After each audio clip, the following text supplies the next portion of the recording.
హనుమాన్ నామస్మరణల మధ్య కన్నుల పండుగగా శ్రీ పడమటి అంజన్న రథోత్సవం.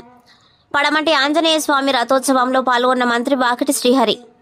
నారాయణపేట జిల్లా మక్తల్ పట్టణంలో వెలిసిన అతి పురాతనమైన శ్రీ పడమటి ఆంజనేయ స్వామి బ్రహ్మోత్సవాలలో ఈరోజు స్వామివారి రథోత్సవం లక్షలాది మంది భక్తుల మధ్య కన్నుల పండుగగా జరిగింది.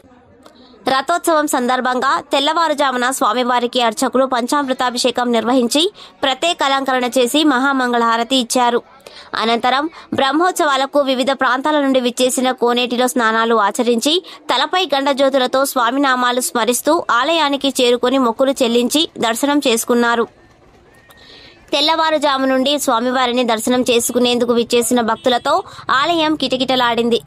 సాయంత్రం శ్రీ పడమటి ఆంజనేయ స్వామి ఉత్సవమూర్తిని రథోత్సవంపై ఉంచి ప్రత్యేక మహామంగళహారతి ఇచ్చారు. రథోత్సవం సందర్భంగా రాష్ట్ర పశుసంవర్ధక క్రీడల యువజన శాఖ మంత్రి వాకిటి శ్రీహరి రథోత్సవం వద్ద ప్రత్యేక పూజలు నిర్వహించారు. వేద మంత్రోచ్చరణలు, మంగళ వాయిద్యాల మధ్య బ్రహ్మోత్సవాలకు విచ్చేసిన వేలాది మంది భక్తులు హనుమాన్ నామస్మరణలతో రథోత్సవం కన్నుల పండుగగా జరిగింది. రథోత్సవాన్ని లాగేందుకు వేలాది మంది భక్తులు పోటీ పడుతూ రథాన్ని లాగారు.